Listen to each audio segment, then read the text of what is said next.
thing about teaching history that keeps me sane is that for all of the stories of misery, there are so many stories of humane and noble people who haven't liked what they've seen out there and have gotten up and done something.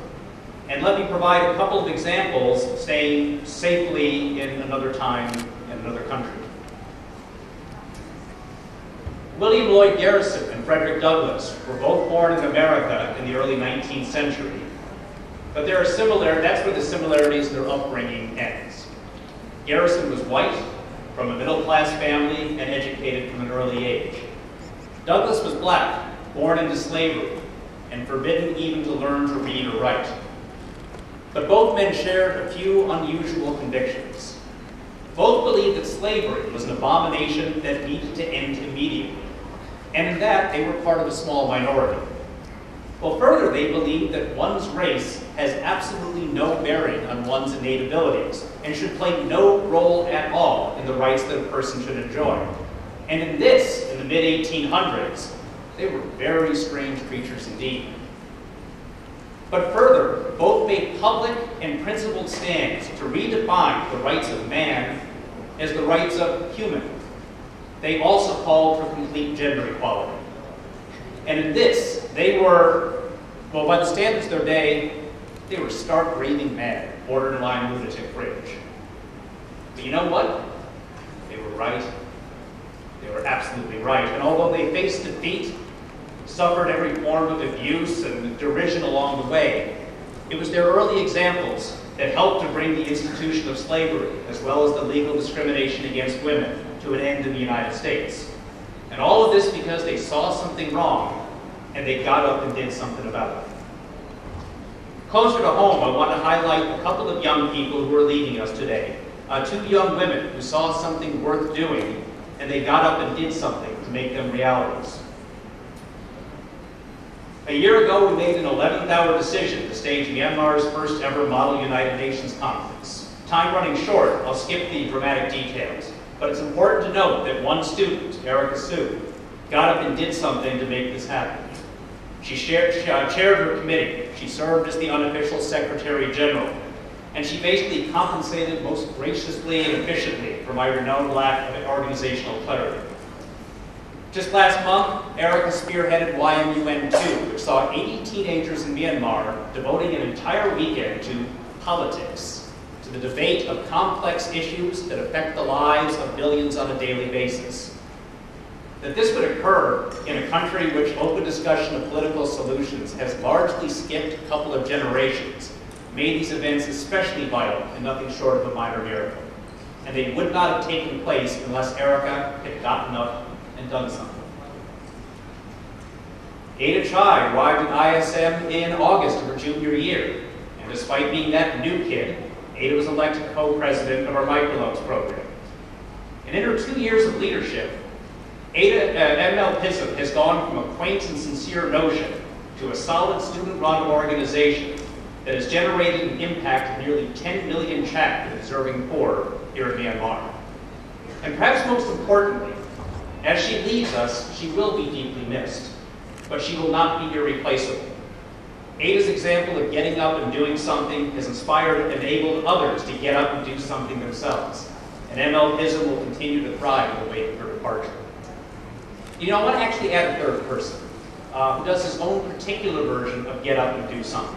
I often tell my students that Woody Allen once quipped that 85% of success is just showing up. In other words, making a difference is not always about possessing some superhuman qualities, but about being ethical and reliable and just being a superhuman being. Well, a couple of months ago, I went to Miss Katie Joe's room with a couple $100 for community service. I found Jackson Chan alone in her room. He informed me that Miss Katie Joe was in the middle school, and so without thinking, I handed Jackson a couple $100 and asked him to make sure that she got it.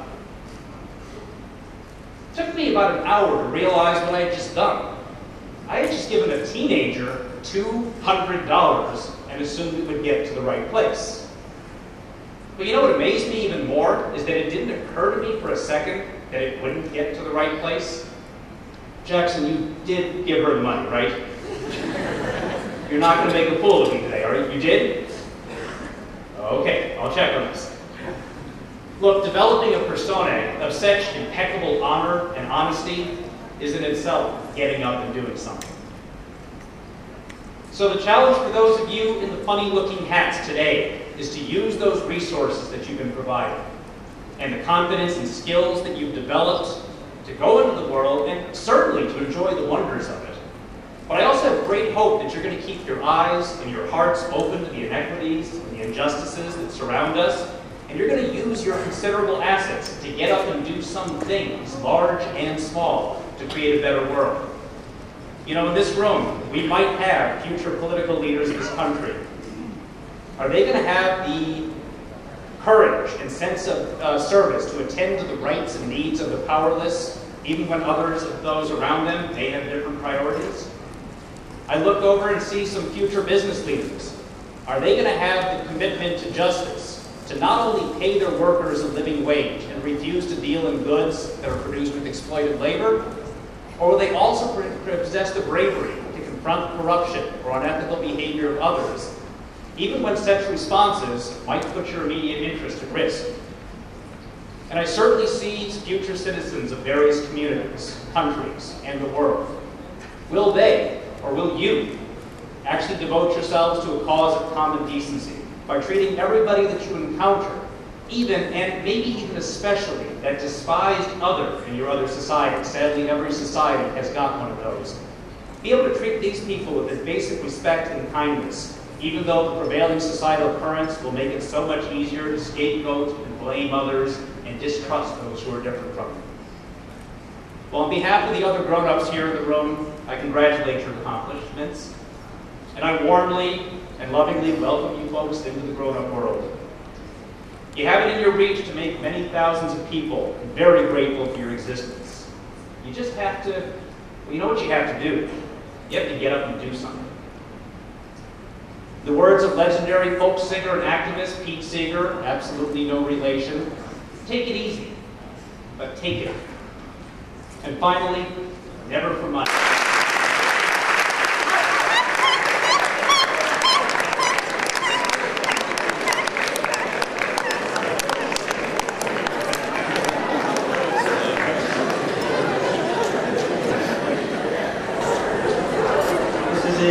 I hope that was not part of the speech. Thank you very much, Mr. Mike Anthony and Mr. Robert Seeger, for those inspiring words. We now would like to hear from the student body. So I'll call on Toto, Andrew, Jonathan and Stephanie. They all have some words of wisdom for us. Please make them feel welcome.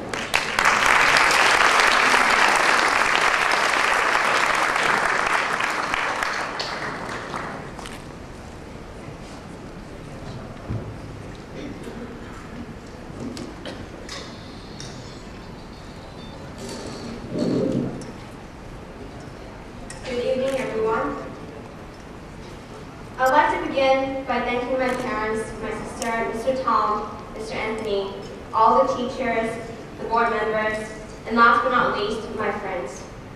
I would not be standing here without the support of this special group of people. Last year, as I sat below the stage staring at the graduating class of 2010, in their gowns and beaming as they stood up to receive their diplomas, I had some very sincere thoughts.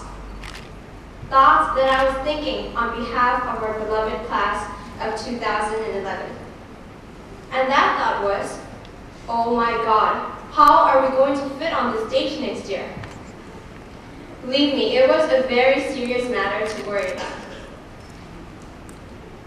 As a big class of 51 seniors, we are a beautiful melange of talents, personalities, hearts, and voices. Together, we have overcome a multitude of obstacles, including Mr. Tom's rigorous uniform checks, getting kicked out of the library because of our boisterous voices, or solely because of Janat's unusually loud giggle, passing AP calculus tests under Sia Ansol's attentive watch, or running up the stairs breathless because we were 15 minutes late to our first block. Throughout these years, we have come so far as a class. We have changed, and we have grown. And we will keep on changing and growing as we move forward in our lives. This is not the end. This is a prelude to a more exciting episode. In 2002, I was unfortunately a victim of a bomb explosion. Being only seconds away from death, I gained a new perspective on life. And that is, life is such an uncertain possession. One moment you're savoring it, and another is all gone.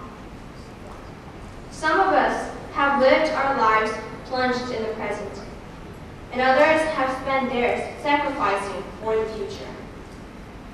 But to get the most out of what you have, live in the present as if you were living for the future. Cherish the moments you have and keep them in your memories in case you cannot have such moments again. Achieve what you can achieve now, because you might not get the same opportunity in the future. My fellow classmen, what we have learned throughout these years are not just figures and phrases that got us into colleges and universities. What we have learned is how to live, how to believe in our potential. As an aspiring politician, I would like to quote Martin Luther King Jr. Faith is taking the first step, even when you don't see the whole staircase. We might not see where we are going, but we know that we are boldly taking the next step of our lives. And that is why we are here, sitting on the stage, beaming in our gowns of honor, smiling in our crowns of intellectuality. Ladies and gentlemen, this is the class of 2011.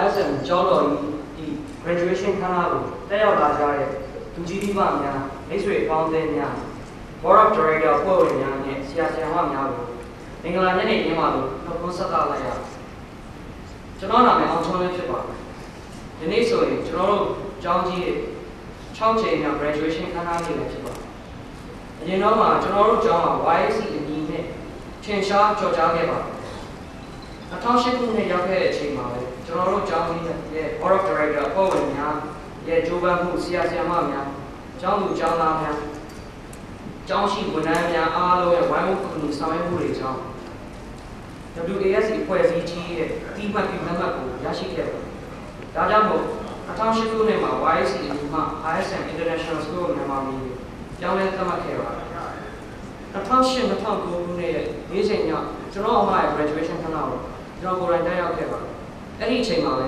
ကျွန်တော်ရင်ထဲမှာဒါလည်းဒီနေ့ဒီလိုဘွဲဝတ်စုံဝတ်ပြီး diploma certificate ကိုစင်မော်တက်ယူရအောင်စူးစမ်းမယ်လို့တန်ဋိဌာန်ချမှတ်ခဲ့ပါတယ်။အခုချိန်မှာဆိုရင်ကျွန်တော်ဖြစ်ချင်တဲ့ဒီမန်းတဲ့ပန်းနိုင်ကိုရောက်ရှိခဲ့ပါတယ်။ကျွန်တော်တို့ကျောင်းကြီးကဝေးထုတ်လိုက်တဲ့ကျောင်းသူကျောင်းသားတွေကနှစ်ဆက်ဆက်ကမ္ဘာမှာရှိတဲ့တိုင်းပြည်အသီးသီးရဲ့တက္ကသိုလ်တွေမှာပညာသင်ကြားခွင့်ရတဲ့သက်သေကာရရှိပါတယ်။ဒီနှစ်မှာဆိုရင်ကျွန်တော်တို့ရဲ့တကယ်ချင်းဖြစ်သူကြီးစားတန်း Ivy League ကျောင်းဖြစ်တဲ့ Harvard University ကိုတက်ရောက်ပညာသင်ကြားခွင့်ရရှိခဲ့ပါတယ်။ဒါဆိုရင်လည်းကျွန်တော်တို့ကျောင်းကြီးရဲ့ဂုဏ်ယူစရာသမိုင်းမှတ်တိုင်တစ်ခုဖြစ်ခဲ့ပါတယ်။ဒါကြောင့်မို့ကျွန်တော်ထပ်လောင်းပြောချင်တာကနောက်လာမယ့်ကျွန်တော်တို့ရဲ့ငယ်မငယ်တွေကလည်းကျောင်းကြီးရဲ့အစင်လာခေါင်းတွေနဲ့ဝေးပြန့်ကြိုင်နိုင်တဲ့ဂုဏ်သတင်းကိုမပြောင်းပြတ်ရအောင်ဆက်လက်ပြီးတော့ထိန်းသိမ်းကြအောင်ကြိုးစားကြအောင်ကျွန်တော်နောက်ဆုံးအနေနဲ့ပြောချင်တာကတော့ကျွန်တော်ငယ်စဉ်ကတည်းကဆိုရင်စပြီးဒီနေ့ချိန်ကြီးကျွေးမွေးပြုစုစောင့်ရှောက်ပညာသင်ကြားပေးကြတဲ့ကျွန်တော်ရဲ့မိဘနှစ်ပါးနဲ့ကိုယ်ပွားတွေကိုလည်းကျေးဇူးတင်ပါတယ်ဆရာဆရာမတွေကိုလည်းကျေးဇူးတင်ပါတယ်လို့ပြောကြရင်ဒီလုံးချော့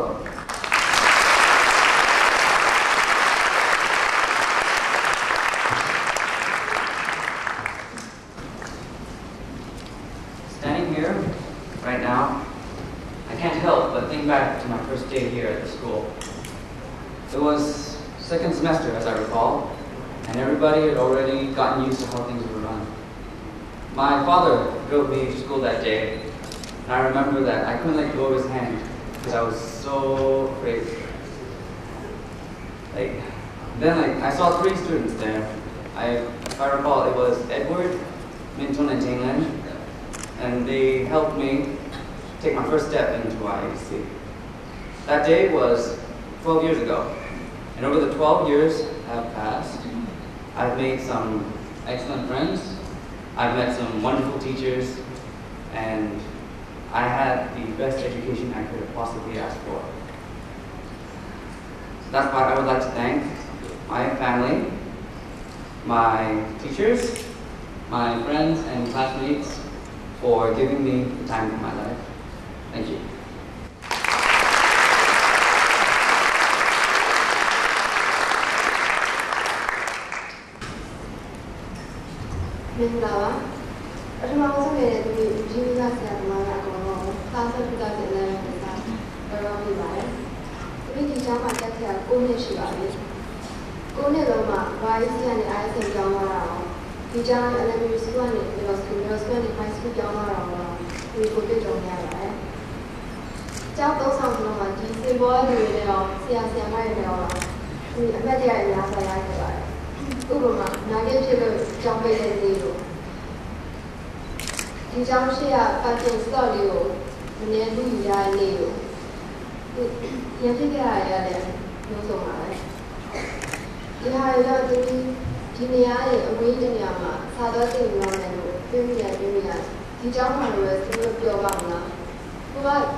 To the 4 senior speakers there, you have represented your graduating class with dignity and class. Can we give those 4 student speakers a big round of applause? Congratulations.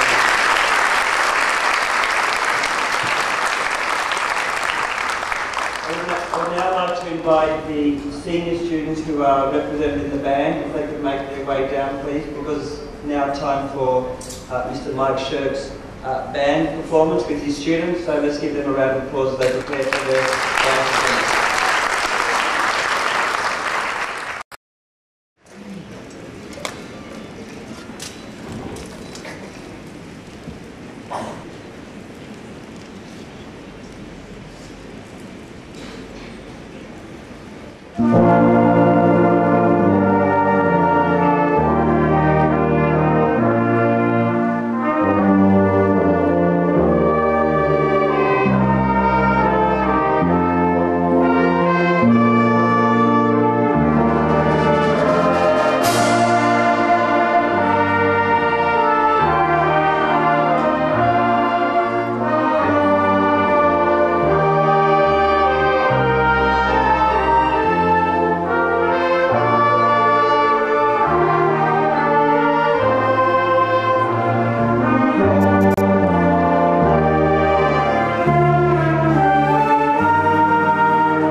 ISM decided to give special awards for excellence in certain subject areas, community service and sport.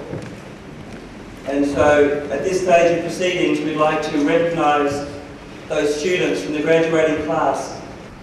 To present these awards, I'd like to call on Dor Kine, a member of our board.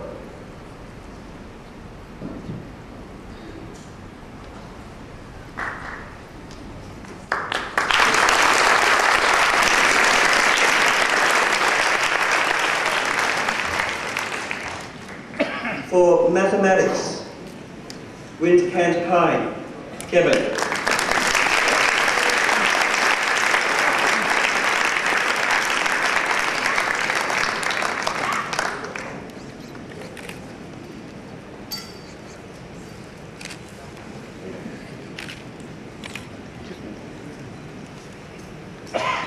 Kevin, can you please stay there? The next award for science is shared. Kevin.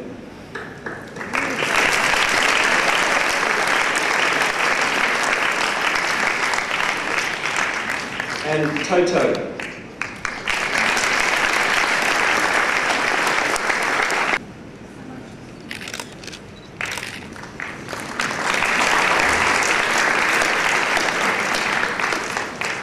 Kevin, you can leave. Toto, if you could stay there for the next award.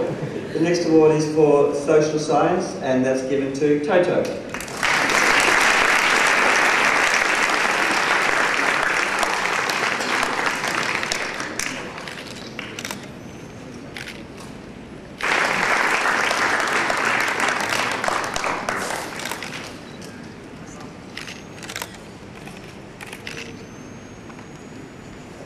The award for social studies.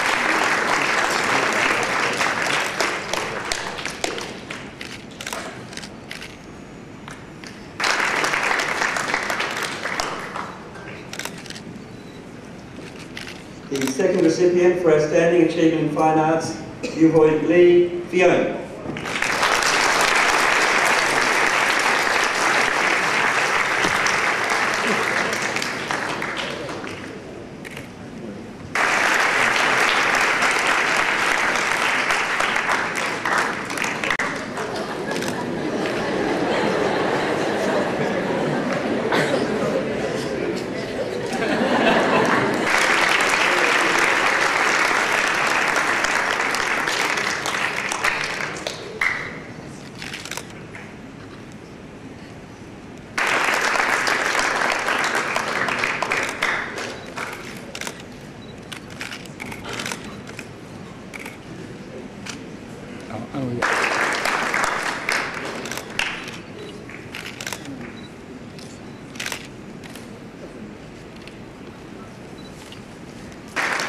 We now come to a very special part of the evening, the awarding of diplomas, and I'd like to call on Ms. Stephanie, our guidance assistant, to announce the names of those students.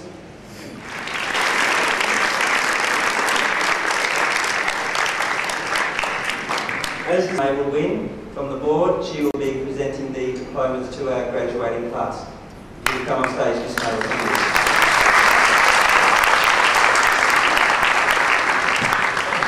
Class of 2011. The graduating class of 2011 starts with Ada Chai.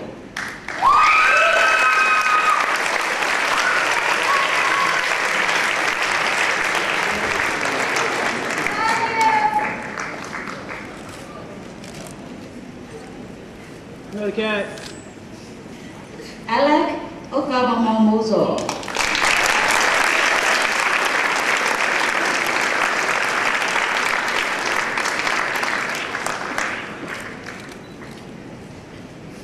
Angel in Jimpuan.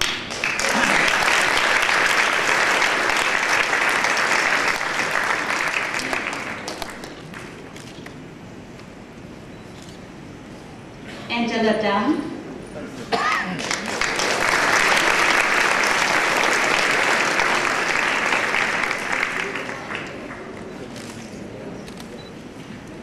Althea Jordan, Milo.